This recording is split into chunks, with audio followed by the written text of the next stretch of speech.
If I could freeze one moment in time, the exact second where everything shifted between my daughter and me, it would be the day I told her she wasn't going on the eighth grade trip she had looked forward to for years.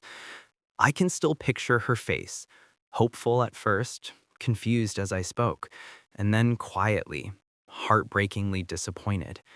That expression has followed me ever since, sitting between us at dinner, in car rides, in long silences that didn't exist before.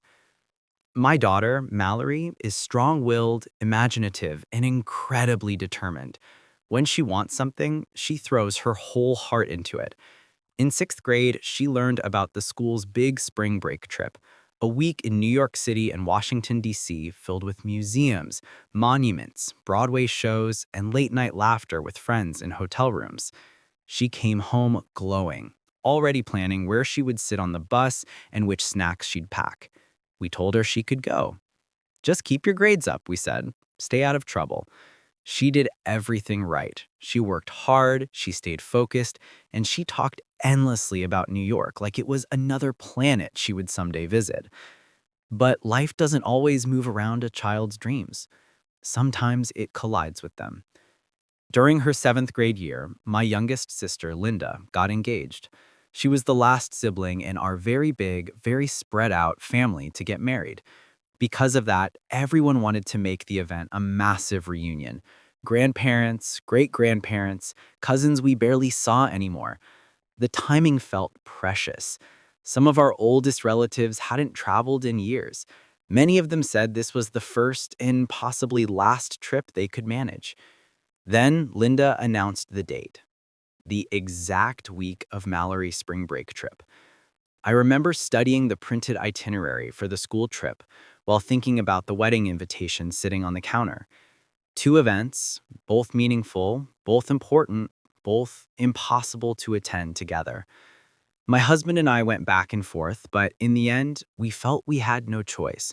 Family, especially elders, were central to our culture, and missing a once in a decade reunion for a school trip didn't feel acceptable to anyone on our side of the family. My mother had already talked about taking a huge group photo. My grandparents had been excited to see the kids. And Linda, my youngest sister, had begged us all to be there. So we sat Mallory down. I don't know what I expected. Maybe sadness, maybe questions, maybe tears. But nothing prepared me for the way her face fell, or the way she quietly said, "But you promised." She didn't yell. She didn't argue. Somehow, that made it worse. We tried to soften the blow. We told her we could take her to New York another time. She shook her head.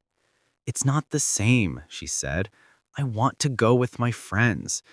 And honestly, I understood. At that age, friendships feel like the center of your world. Shared memories matter more than landmarks. As the wedding approached the following year, Mallory withdrew more and more. While her classmates buzzed about packing lists and Broadway tickets, she kept silent. She watched, quietly, as group chats filled with excitement she wasn't part of. It was like she was watching the world move on without her. Then the trip week arrived. Her friends began posting photos from Times Square, museums, the subway, boat rides, fancy desserts. Mallory stared at them with the distant look of someone watching a dream walk past. We flew to New Mexico for the wedding and stayed with another one of my sisters. I kept trying to engage Mallory. Small conversations, offers to go pick up treats, asking about school, but her answers were short. She wasn't rude. She was simply hurt. A few days before the ceremony, everything changed. Linda, my bright, excited youngest sister, pulled off the wedding. She discovered her fiance had been unfaithful. My heart broke for her. My whole family fell into shock. But for Mallory, it was something else entirely. She stared at me, eyes wide, then whispered, "So I missed my trip for nothing?" And then the whisper turned into a storm.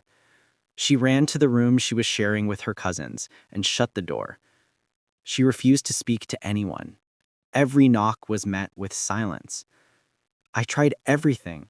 I offered a sightseeing day, a movie night, a special outing. She refused each one. She didn't want to watch a kids' movie or be dragged around pretending she wasn't hurting. She didn't want consolation. She wanted the trip she dreamed about. On the flight home, she didn't say a word to me. She stared out the window, her arms folded tightly, as if keeping the hurt inside, where I couldn't reach it. Even now, 3 years later, Mallory is polite but distant with her Aunt Linda, even though Linda has apologized many times. She is still distant with me when the topic of missed opportunities comes up. She still brings up the trip in subtle ways, as if testing whether the wound still stings. And the truth is, it does. For both of us. We offered makeup trips, she refused. We offered special outings. She said they weren't the same. High school offered an overseas trip, but the cost was far more than we could afford at the time, and she never let us forget the irony, missing one trip only to be unable to afford another. Now my son is nearing 8th grade, and the same school trip is approaching again. He's already excited. He wants to go, and I want him to. But the moment I said yes, I saw Mallory's face tighten just a little bit, like the past had reopened for her. I've replayed the decision in my mind so many times. I know I couldn't have predicted the wedding being canceled. I know I made the decision with the best information I had at the time.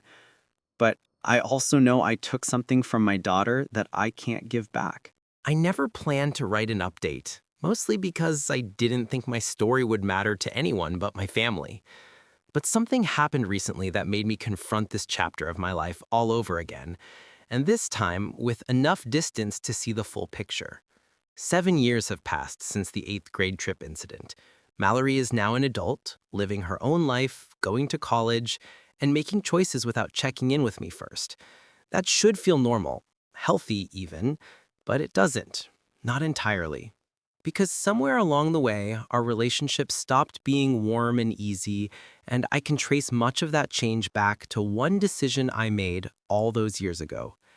I saw a post online from another parent asking about a similar conflict, a school trip versus a family obligation. The moment I read it, my heart clenched.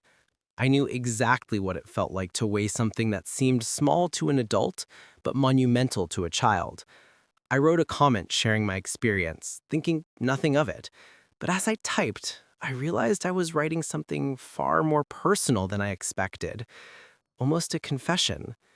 And now, here I am putting into words what I've spent years trying not to acknowledge out loud. After the canceled wedding and the painful trip to New Mexico, Mallory never fully bounced back. She didn't become rebellious or outwardly angry, that's not her nature. She became distant, quiet, careful around me. It was as though she learned to hold pieces of herself just out of my reach. For a long time, I convinced myself she would grow out of it. Kids get upset, kids move on. But Mallory didn't. The hurt settled deeper, quietly changing the way she saw me. The shift showed up in ways so subtle I almost missed them at first. When she started high school, she didn't ask me for help choosing electives the way she used to. She didn't rush in to tell me about new friends or clubs. She stopped sitting with me in the living room in the evenings. Little by little, she built a soft but steady distance. At first, I thought it was normal teenage independence, but deep down, I knew it was more than that. The missed trip became symbolic to her, a moment where she felt her feelings were dismissed in favor of other people's expectations. Then came the moment that truly made me realize how much had changed. Mallory was invited to prom. She was excited, glowing even, and I assumed I'd be part of the dress shopping experience. I had always dreamed of that, helping my daughter choose something she loved, taking pictures, making memories. But instead, she quietly asked her father to take her. She didn't even tell me when she bought the dress. She didn't show me pictures until weeks later, and I knew exactly why, though she ever said it out loud. She didn't want to share that milestone with me. Not because she didn't care about prom, but because she wanted control over which memories included me. She wanted to choose where I fit in her life. The hardest part is that she never yelled, never blamed me directly, never reopened the argument about the 8th grade trip. Her silence was heavier than any confrontation would have been. Years later, when her father and I divorced, Mallory chose to live with him for her senior year. I tried to be understanding. I told myself it was practical. His house was closer to her school. He had a more flexible schedule. But deep down, I knew there was more to it. It was another quiet step away.